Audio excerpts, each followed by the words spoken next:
इन text question को देखते हैं जल्दी से। First question is when will you say a body is in uniform motion and in non uniform motion. आप कब कहोगे कि एक बॉडी यूनिफॉर्म मोशन में है और एक बॉडी नॉन यूनिफॉर्म मोशन में है, तो कब कहेंगे? Uniform acceleration motion, sorry acceleration. Uniform acceleration क्या होता है? When the velocity of an object, अगर एसिलेशन दिख गया तो समझ लो वेलोसिटी तो लगानी पड़ेगी, वेलोसिटी का काम तो है।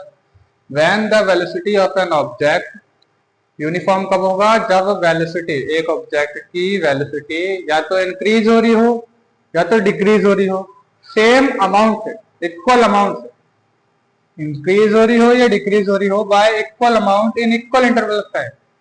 मैंने कहा ना, इक्वल अमाउंट से या तो बढ़नी चाहिए या तो इक्वल अमाउंट से ही घटनी चाहिए। हर बार 5-5 से या तो बढ़े, हर बार 5-5 से या तो घटे, या तो 7-7 से बढ़े या तो 7-7 से घटे। हर बार वो या तो सेम अमाउंट से बढ़े या तो सेम अमाउंट से घटे, तब वो क्या होगी? यूनिफॉर्म एसिलेशन होगी। जैसे द मोशन, एग्जांपल क्या है? The motion of an freely falling object. Freely falling object मतलब आपने जेंटली कोई चीज छोड़ दी, मैंने एक ऊपर से चौक ऐसे करके छोड़ दी, तो ये नीचे को आएगी, और नीचे को आएगी, क्या स्पीड इसकी धीरे धीरे आएगी? नहीं ना, पहले रुका हुआ है, तो जैसे ही आप छोड़ोगे तो थोड़ी सी स्पीड बनेगी, थोड़ी और स्पीड, ज्यादा और ज्यादा और ज्यादा, लास्ट तक पहुंचते पहुंचते स्पीड उसकी बहुत ज्यादा हो जाएगी, नहीं होगी? आप एक ईंट लेना, चलो ईंट को छोड़ो, कोई चीज आपने ली, अगर आप किसी के सर पे मारने वाले हो तो इतनी ऊपर से मारोगे तो उसके चोट कम लगेगी, क्योंकि उसकी रफ्तार नहीं बनेगी, एक्सेलेरेशन नहीं बनेगा। लेकिन जैसे अगर थोड़ी ऊपर से छोड़ोगे तो उसकी स्पीड क्या होगी? बढ़ते हुए आएगी। एक्सेलेरेशन क्या होगा? उसका बढ़ते हुए आएगा, उसको बहुत जोर से लगेगा। थोड़ी सी ऊपर से छोड़ोगे तो एक्सेलेरेशन इतना नहीं बनेगा, लेकिन ऊपर से छोड़ोगे तो जो गैप है इतनी दूर में, उसका एक्सेलेरेशन काफी बढ़ जाएगा। आप हर बार एक्सेलेरेशन बढ़ते हुए आएगा तो काफी तेज लगेगा। इसका मतलब फ्रीली फॉलिंग ऑब्जेक्ट में जो आप कोई चीज छोड़ोगे तो हर बार क्या हो रहा होता है? एक्सेलेरेशन बढ़ रहा होता है, उसकी स्पीड बढ़ रही होती है, वेलोसिटी चेंज हो रही होती है, वेलोसिटी बढ़ रही होती है। वेलोसिटी बढ़ रही है तो स्पीड भी क्या कर रही है? थोड़ी थोड़ी। वेलोसिटी बढ़ रही है तो एक्सेलेरेशन भी क्या कर रही है? बढ़ रहा है। और कौन सा एक्सेलेरेशन लगता है जब ऊपर से नीचे को छोड़ते हैं? तो कोई भी ऑब्जेक्ट को acceleration due to gravity, gravity खींचती। अब नॉन यूनिफॉर्म एक्सेलेरेशन को देखते हैं। नॉन यूनिफॉर्म एक्सेलेरेशन में क्या है? ठीक इसी के जैसे मैंने एक डेफिनेशन बनाई है बिल्कुल, बस यहाँ पे इक्वल की जगह क्या लगा दिया? अनइक्वल, ताकि आपको याद करने में भी आसानी रहे और आप एग्जाम में भी इसको अच्छे से याद रह पाए, अच्छे से लिख पाए। When the velocity of an object increases or decreases, वही वाली बात, जब वेलोसिटी या तो इंक्रीज हो रही हो या तो डिक्रीज हो रही हो, लेकिन बाय अनइक्वल अमाउंट। इक्वल नहीं, इक्वल वाला हो गया यूनिफॉर्म, और आपने लिख दिया अनइक्वल तो हो गया non uniform. By unequal amount in equal interval of time, then the acceleration is said to be in non uniform motion. तब एक्सेलरेशन को क्या बोलेंगे? नॉन यूनिफॉर्म मोशन बोलेंगे, जब वो एक्सेलरेशन अनइक्वल अमाउंट से या तो बढ़ रहा हो या तो घट रहा हो, अलग अलग रेट से या तो बढ़ रहा हो, अलग अलग रेट से या तो घट रहा हो। एग्जाम्पल, जैसे कि एक कोई व्हीकल है, change its speed when the vehicle changes its velocity bye unequal amount. या तो वो पहले 10 मीटर पर सेकंड की स्पीड से था, वेलोसिटी से था, उसने एकदम से रफ्तार बढ़ा दी, एकदम से उसने क्या कर दी? 40 कर दी, फिर कम कर दी 30 कर दी, फिर एकदम से 50 कर दी, फिर कम कर दी 45 कर दी। यानी वो अनइक्वल अमाउंट से अपनी व्हीकल को चला रहा है, अपनी गाड़ी को अनइक्वल अमाउंट से चला रहा है। और जब जब वो अनइक्वल अमाउंट से वेलोसिटी चेंज करे, इसका मतलब कौन सा मोशन हो रहा है? Non uniform accelerated motion, non uniform acceleration हो रहा है। तो ये तो इसकी डेफिनेशन हो गई।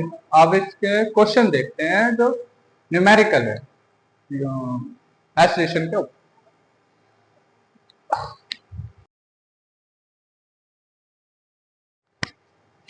हाँ, अब माइक ऑन हो गया होगा, आप शायद आवाज आ रही है। आप देखते हैं सेकंड क्वेश्चन में क्या है? बस decreases its speed from 80 kilometre पर हावर टू 60 किलोमीटर पर हावर इन 5 सेकेंड। एक बस ने अपने स्पीड को डिक्रीज करा 80 किलोमीटर पर हावर तो 60 किलोमीटर पर हावर। अब मैंने क्या बताया था इससे पहले, अभी बताया है बिल्कुल कि अगर स्पीड या वेलोसिटी डिक्रीज हो रही हो तो एक्सीलरेशन को क्या लोगे, पॉजिटिव या नेगेटिव। अगर स्पीड डिक्रीज हो रही हो तो एक्सीलरेशन को आपको लेना है नेगेटिव, यानी एक्सीलरेशन क्या आएगा, नेगेटिव है। इन 5 सेकेंड एक्सीलरेशन नेगेटिव आएगा इन 5 second. Find the acceleration of the bus. अगर एक्सीलरेशन नेगेटिव नहीं है इसका मतलब आंसर गलत आ रहा है, एक्सीलरेशन नेगेटिव ही आना है। हमें एक्सीलरेशन निकालना है, 5 सेकेंड टाइम दे रखा है। पहले तो जो गिवन होता है वो लिखना चाहिए, यानी 80 ये पहले दे रखा है, ये इनिशियल, और बाद में कितनी हो गई थी 60, वो फाइनल। इनिशियल 80 हो गया, फाइनल 60 हो गया। इनिशियल वेलोसिटी, इनिशियल और final velocity, velocity velocity. Initial को किससे लिखते हैं, यू से, फाइनल को किससे लिखते हैं, वी से डिनोट करते हैं। यू इनिशियल है 80 किलोमीटर पर हावर और ये 60 किलोमीटर पर हावर। और क्या दे रखा है, टाइम दे रखा है, टाइम जिसको टी से डिनोट करते हैं 5 सेकेंड। देखो आप या तो इसको अभी चेंज कर लो, क्योंकि हमको ऐसा यूनिट में करना पड़ेगा। ये सेकंड में दे रखा है, ये हार में दे रखा है, ऐसा यूनिट में करना पड़ेगा। ये तो ऐसा यूनिट में है, इसको ऐसा यूनिट में करना पड़ेगा। तो या तो इनको अभी बदल लो 5/18 से मल्टीप्लाई करके, 5/18 से मल्टीप्लाई करके, तो ये मीटर पर सेकंड में हो जाएगा। नहीं तो इसको बाद में बदल लेंगे। तो जनरली अगर बाद में बदलोगे तो आसान पड़ेगा थोड़ा, आपको एक ही बार बदलना पड़ेगा। अभी करोगे तो इसको भी बदलना पड़ेगा, इसको भी बदलना पड़ेगा, और पहले माइनस कर लोगे तो फिर एक ही बार बदलना पड़ेगा। सीधा आप फॉर्मूला लगाओ कि एक्सीलरेशन निकालना है तो एक्सीलरेशन, एक्सीलरेशन, एक्सीलरेशन का फॉर्मूला क्या होता है, चेंज इन वेलोसिटी, यानी आप ये भी लिख सकते हो final velocity minus initial velocity, change in velocity, velocity upon में टाइम।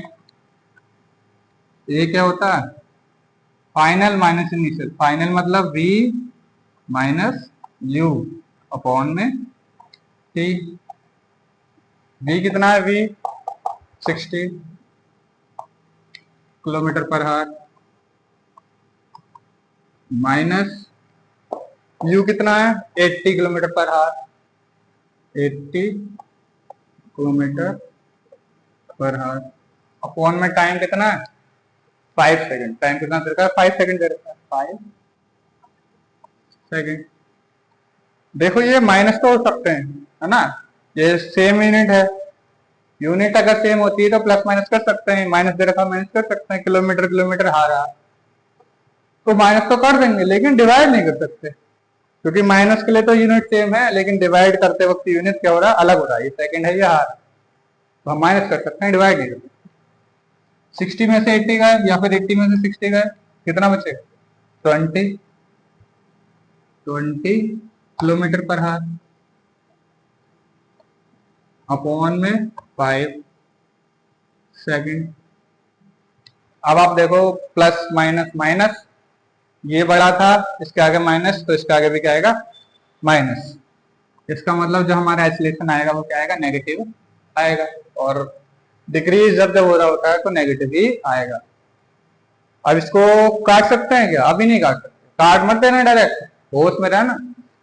ये हावर है, ये सेकंड है, आर दे रखा है वो सेकंड दे रखा है, इसका मतलब पहले चेंज करेंगे, ऊपर वाले को ऐसा यूनिट में चेंज करेंगे। ऐसा यूनिट में चेंज करोगे तो किससे मल्टीप्लाई करते हैं, 5/18। ये 5/18 कैसे आता है, जैसे 1 किलोमीटर दे रखा है, किलोमीटर होता है 1000 मीटर पर हार मतलब नीचे, अपॉन में हार, हार मतलब 60 मिनट, अपॉन में क्या हो गया 60 मिनट, और मिनट को भी सेकंड में चेंज करना है तो 1 मिनट 60 सेकंड के होते हैं, यानी वो मिनट की जगह पे भी क्या आएगा 60 सेकंड आएगा, तो मतलब यहाँ पे फिर से क्या लगा होगा 60। ये था हाँ, जब हमने इस हार को मिनट में चेंज करा तो 60 आया। अब 60 मिनट को सेकंड में करना है तो एक और 60 आया। यह हार के लिए, ये मिनट के लिए। अब ये सेकंड में आगे होगा, 0 से 0 काटा, 0 से 0 काटा। 10 का आधा कितना होता है 5, 2 से काट दिया, 2 5 के 10, और 2 से काटा 2 3 जा 6, यानी क्या बचा 5 अपॉन में 6 3 जा 18 मीटर और सेकंड, मीटर पर सेकंड, मीटर पर सेकंड। इसका मतलब जब जब हमको किलोमीटर वाले को, किलोमीटर पर हार वाले को चेंज करना होगा मीटर पर सेकंड में, तो हम किससे मल्टीप्लाई करेंगे 5/18 से करेंगे। और वहीं इसका उल्टा करना हो, मीटर पर सेकंड से किलोमीटर पर हार में करना हो, तो 18 ऊपर 5 नीचे। कैसे याद रखना है, अगर किलोमीटर से मीटर, किलोमीटर से मीटर में आओगे तो 5 ऊपर आएगा, किलोमीटर से मीटर में जाओगे, बड़े से किलोमीटर बहुत बड़ा होता है, मीटर इतना सा होता है, किलोमीटर तो बहुत बड़ा हो गया। तो जब बड़े से छोटे में जाओगे, मीटर में जाओगे, तो ऊपर छोटा ही आएगा, यानी ऊपर 5 आएगा, 18 नहीं आएगा ऊपर। अगर बड़े से छोटे में आएंगे तो ऊपर छोटा ही आएगा, यानी 5/18। किलोमीटर को जब मीटर में करोगे तो क्या लिखोगे 5/18 से मल्टीप्लाई करोगे। यानी इसको मेरे को बदलना है तो किससे मल्टीप्लाई करेंगे 5/18 मीटर पर सेकंड। जैसे ही आपने 5/18 से मल्टीप्लाई करा तो 1 किलोमीटर किसमें हो गया मीटर पर सेकंड में हो गया। ये हट जाएगा पूरा का पूरा, ठीक। तो इसका मतलब आप अगली बार में मल्टीप्लाई करना, अभी हटा नहीं रहा मैं। एक्सलेशन कितना आएगा माइनस का 20/5, किससे मल्टीप्लाई करना पड़ेगा अपॉन में 5, मल्टीप्लाई 5 ऊपर और 18 नीचे। किसमें बदल गया होगा मीटर,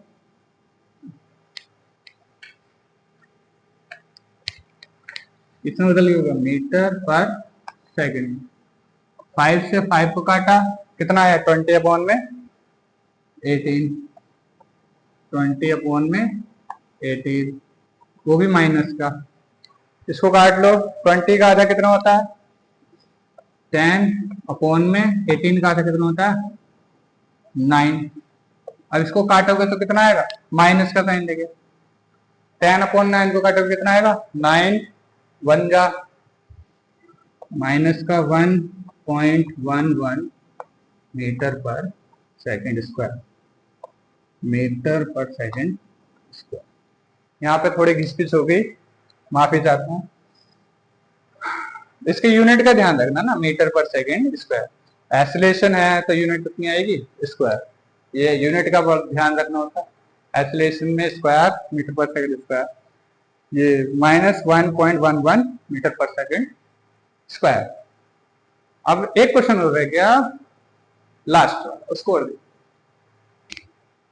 थर्ड क्वेश्चन में क्या दे रखा है, अ train starting from a railway station, एक ट्रेन रेलवे स्टेशन से स्टार्ट कर दी होगी, and moving in with uniform acceleration, वो यूनिफॉर्म एक्सीलरेशन से मूव कर रही है, attains a speed of 40 kilometre पर हावर, 40 किलोमीटर पर हावर की उसने क्या स्पीड को अटेन कर लिया इन 10 मिनट, 10 मिनट में 40 किलोमीटर पर हावर की स्पीड उसने पकड़ ली। फाइंड इट्स एक्सीलरेशन, हमको एक्सीलरेशन निकालना। पहले तो जो गिवन है वो लिख लो, क्या क्या गिवन है भाई, are train starting from railway station. भाई जब रेलवे स्टेशन से स्टार्ट करेगी तो पहले तो रुकी रहती है रेलवे स्टेशन पे कि नहीं। आप जब रेलवे स्टेशन पे जाओगे तो चलती हुई ट्रेन पे चढ़ जाते हो या ट्रेन रुकी रहती, भाई रुकी रहती ना, तभी अब चढ़ोगे। तो रेलवे स्टेशन पे है, इसका मतलब रुकी हुई है। इनिशियल वेलोसिटी क्या होगी उसकी 0, और कितनी स्पीड पकड़ ली थी 40, यानी फाइनल वेलोसिटी हो गई 40। u मिल गया, v मिल गया और टाइम भी मिल गया, तीनों चीज मिल गई, एक्सीलरेशन आ जाएगा। u इसका मतलब इनिशियल वेलोसिटी गिवन है, इनिशियल वेलोसिटी, और फाइनल वेलोसिटी। इनिशियल को कैसे लिखते हैं u से, फाइनल को कैसे लिखते हैं v से। यू कितना होगा भाई, स्टार्ट कर रही थी जब रेलवे स्टेशन से तो 0 मीटर पर सेकेंड, हमने 0 मान लिया। और ये चाहे तुम किलोमीटर लगाओ चाहे मीटर लगाओ, भाई किलोमीटर होगा और 5/18 से मल्टीप्लाई करोगे तब भी 0 आएगा, बनना तो 0 ही है। और v कितना आ गया हमारा, v कहाँ है, ये है 40 kilometre per our. Final speed कितनी है उसकी, 40 किलोमीटर पर आवर। टाइम बताओ, टाइम t कितना दे रखा है, 10 मिनट। या तो अभी बदल लो या तो जब फॉर्मूले में रखोगे तब बदल दो, आपकी मर्जी। ठीक है, एस्लेशन निकालते हैं, एस्लेशन। एस्लेशन का फॉर्मूला ए क्या होता है इस बार, v माइनस यू अपॉन में टी, यही होता है। ए निकालना है, v कितना है 40 किलोमीटर पर आवर, या फिर इसको भी किलोमीटर पर आवर मान लो। तुम ये सोच, माइनस और यू 0 है, ये चाहे मीटर पर सेकंड लिखो चाहे किलोमीटर पर सेकंड लिखो, 0 तो 0 ठहरा ना, इसका मतलब इसमें से कुछ नहीं गया। चाहे 0 मीटर पर सेकंड लिखो या 0 किलोमीटर पर आवर लिखो, वो 0 का 0 है, वो कुछ नहीं है, वो 0 ही है, वो हट ही जाएगा। चाहे सिर्फ 0 लिख लो चाहे किलोमीटर पर आवर लिख लो। अपॉन में time, time time time 10 minute, 10 minute दे रहा है, इसका मतलब हमको इसको चेंज करना पड़ेगा। 40 में से कुछ नहीं गया तो 40 का 40 बचा होगा। किलोमीटर पर आवर को हमको ऐसा यूनिट में करना है, मीटर पर सेकंड में करना है, और मीटर पर सेकंड में कन्वर्ट करोगे तो किससे मल्टीप्लाई करोगे, 5/18। बड़े से छोटे में आ रहे हो, किलोमीटर से मीटर में आ रहे हो तो 5/18 नीचे, ये याद रखो। मल्टीप्लाई 5/18, हमारे पास क्या था 10 मिनट। मिनट को फेंक के मारा, कितनी बार फेंकवा दिया होगा, मिनट को फेंक के मारा और 60 सेकंड लगा दिया, क्योंकि मिनट किसके बराबर होता है, 60 सेकंड के बराबर होता है। मल्टीप्लाई 60, 0 से 0 काटा, 2 से काट देते हैं, 2 2 जा 4, 2 9 जा 18, यानी आया हमारा 2 मल्टीप्लाई 5/5 में 10 6 और 9, 10 6 और 9, 5 1 जा 5, 5 2 जा 10, 2 1 जा 2, 3 जा, यानी ऊपर तो बचा हमारा 1, नीचे क्या बचा 9 3 2 जा 6 6, 9 3 जा 3 2 जा 6 कर लो, 6 9 जा 1/6 9 जा 6 9 जा 54, 1/54 आ गया, ये हमारा मीटर पर सेकेंड स्क्वायर। देख लेते हैं कुछ गलती तो नहीं हुई है, हाँ काट लिया, 2 से 2 3 जा 5 2 जा 6, सही है ना। अब इसको और डिवाइड करना पड़ेगा, 1/54 को डिवाइड कर लेते हैं, 1 और 54, पॉइंट लगा के 0 बढ़ाया, 10 हो गया, एक ऊपर 0 एक और 0, 54, 54 के टेबल में 100, 54 1 जा 54, कितना आएगा, इससे कह लिया 10, ये 9, 10 में से 4 गया 6 और 9 में से 5 गए 4, पॉइंट लगा पड़ा है, 0 बढ़ा लिया 54, ये 4 फैक्टर हमारा। 5 के टेबल में 46 से छोटा 45 आता है, 7 बार, 7 5 जा 9 बार, 9 5 जा 45। हम इसकी लगभग मल्टीप्लाई करनी पड़ेगी, इसकी 4 5 8 से मल्टीप्लाई कर देंगे, 5 4 मल्टीप्लाई बाय 8 से करके देखते हैं, 8 4 जा 32, 8 5 जा 40 41 42 43, हाँ सही है, यानी 54 की इससे मल्टीप्लाई करोगे 8 से, 54 8 जा कितना आएगा 432, 432 माइनस करा, 10 में से 2 गए 8, 5 में से 3 गया 2, यानी लगभग कितना आया हमारा 0.018। कितना आया 0.018 मीटर पर सेकेंड स्क्वायर। इसको काटोगे तो कितना आएगा 0.018 मीटर पर सेकेंड स्क्वायर। इस बार हमारा एक्सेलरेशन कैसा आया पॉजिटिव। इस बार एक्सेलरेशन कैसा आया पॉजिटिव आया। क्यों? क्योंकि इस बार स्पीड हमने बढ़ाई थी, 0 से 40 तक ले गए थे, स्पीड बढ़ी तो एक्सेलरेशन पॉजिटिव था। इससे पहले वाले में स्पीड घटी थी तो एक्सेलरेशन नेगेटिव था, और ये इसका आंसर आ गया। अगर वीडियो पसंद आई हो तो वीडियो को लाइक कर देना और हमको सपोर्ट करिए, चैनल को सब्सक्राइब करिए। हम ऐसे ही अच्छे अच्छे वीडियो बनाते रहें। Thanks for watching.